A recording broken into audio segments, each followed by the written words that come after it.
A heartless police officer attacks a pregnant woman in broad daylight. But just one day later, his world crumbles as secrets unravel, and the power of family bonds takes center stage. This story is not just about justice but also about redemption and the hidden strength of love and resilience. Follow this emotional journey of a man who will do whatever it takes to protect the ones he loves. The town of Clearbrook was known for its serene landscapes and close-knit community. Lush trees lined the streets, their leaves whispering in the gentle breeze, while children's laughter echoed from the nearby park. It was the kind of place where everyone knew each other, and kindness seemed second nature. That morning, Laura Harris, a radiant woman 6 months pregnant, stepped out of her modest white brick home. Her pastel maternity dress swayed gently as she walked, and her hand rested lovingly on her rounded belly. She spoke softly to her unborn child, a joyful smile gracing her lips. "Today we're making Dad's favorite lasagna for dinner. I think you'll like it too." Her husband, Jacob, was away on a business trip, and Laura wanted everything to be perfect for his return. As she walked to the local market, neighbors greeted her warmly. Mr. Allen, the baker, waved from across the street. "Good morning, Laura. How's the little one?" "We're doing well, Mr. Allen," Laura replied with a bright smile. "I'll stop by later for some of that cinnamon bread Jacob loves." The town's tranquility was disrupted suddenly. A police cruiser, driven aggressively, screeched to a halt near Laura. Startled, she turned to see Officer Brian Dempsey step out, his imposing figure and stern expression casting an unsettling shadow. Though new to Clearbrook, Brian had quickly gained notoriety for his harsh demeanor and unapologetic arrogance. "Stop right there," Brian barked, his voice laced with authority. Laura, confused, paused. "Is there a problem, officer?" she asked politely, her heart beginning to race. "Let me see your ID," Brian demanded, his gaze cold and suspicious. Laura hesitated but reached for her bag, handing over her ID. "I'm just heading to the market," she explained, keeping her tone calm despite the unease rising within her. Brian barely glanced at the card before tossing it back to her with a sneer. "What are you doing wandering around here? You look suspicious." A small crowd began to gather at a distance, their murmurs blending with the morning breeze. Some raised their phones, capturing the escalating scene. Laura, feeling cornered, replied firmly, "I'm just shopping. I've done nothing wrong." Brian's face twisted with anger. "Don't get smart with me," he spat, stepping closer. "People like you think you can do whatever you want." The tension thickened as Laura stood her ground. "Officer, I'm not resisting. Please, let me go." But Brian's temper flared. In a moment of blind rage, he pushed Laura roughly, causing her to stumble. When she cried out, he delivered a brutal kick to her stomach. A collective gasp rippled through the onlookers as Laura collapsed, clutching her belly and screaming, "My baby! Please, help!" Chaos erupted. "Call an ambulance," someone shouted. Bystanders rushed to Laura's side, while others turned their cameras toward Brian, whose expression betrayed no remorse. The ambulance arrived swiftly, whisking Laura to Clearbrook Medical Center.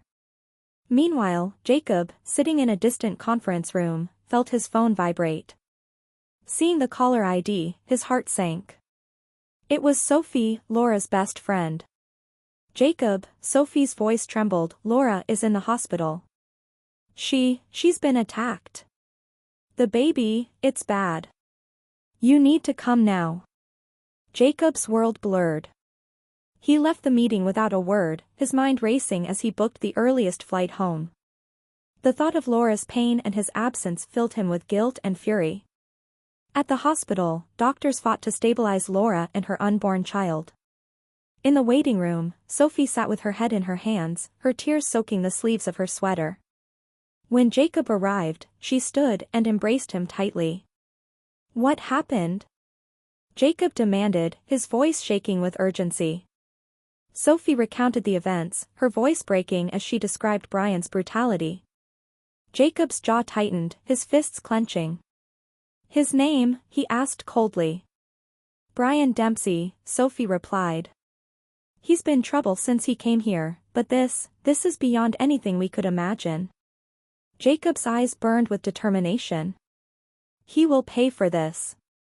Laura's surgery was successful, but the road ahead would be difficult. The baby, born prematurely, was placed in intensive care. When Jacob saw Laura, pale and fragile in her hospital bed, he knelt beside her and held her hand.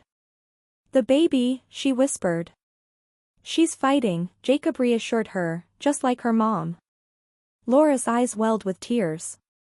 "I'm so sorry." "No," Jacob interrupted gently. Jacob said, "This wasn't your fault, and I'll make sure he never hurts anyone again." What no one in Clearbrook knew was that Jacob's life before Laura had been anything but ordinary. A former intelligence officer, he had spent years dismantling corrupt networks. His skills in gathering information and orchestrating justice were unparalleled, and now he would use them to protect his family.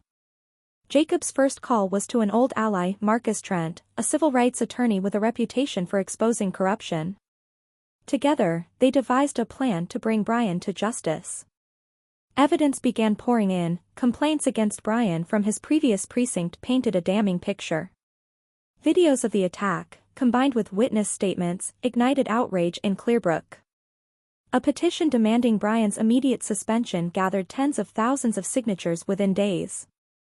Meanwhile, Jacob's quiet investigation revealed systemic issues within the department. Colleagues who had covered for Brian in the past were now under scrutiny. The pressure mounted as national media picked up the story, turning Brian into a symbol of unchecked authority. The community rallied behind Laura and her family. Peaceful protests filled the streets with signs reading, "Justice for Laura," and "No more abuse."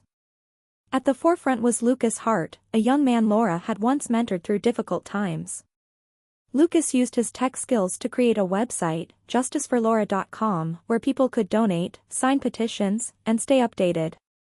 In a heartfelt video, Lucas said, "Laura believed in me when I didn't believe in myself. Now it's time to stand up for her." His words resonated deeply, and the movement grew rapidly. Brian, once arrogant and untouchable, found himself isolated. His colleagues distanced themselves, and his superiors, under public pressure, placed him on administrative leave.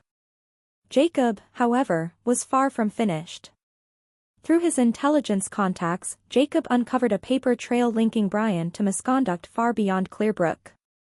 Bribes, falsified reports, and intimidation tactics were exposed. With Marcus's legal expertise, they ensured that every piece of evidence was airtight.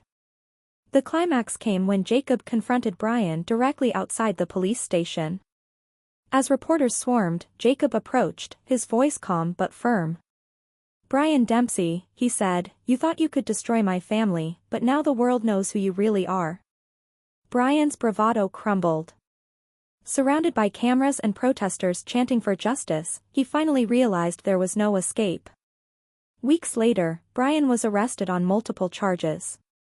His resignation marked a turning point for Clearbrook, but the fight for systemic change continued. Jacob and Marcus worked tirelessly to push for police reform, while Laura focused on recovering and raising their daughter, Hope, whose name symbolized the resilience of her parents and the community. As they stood on the steps of Clearbrook City Hall, addressing the crowd that had supported them, Laura said, "This isn't just our victory. It's proof that when we stand together, we can create a better world for our children." Jacob, holding Hope in his arms, added, "We've shown that love and determination can triumph over hate and injustice. Let's keep fighting for what's right." The crowd erupted into applause, their cheers carrying a message of unity and hope. Clearbrook had been forever changed, and so had the lives of Laura, Jacob, and little Hope, a family bound by love, strengthened by adversity, and dedicated to building a brighter future.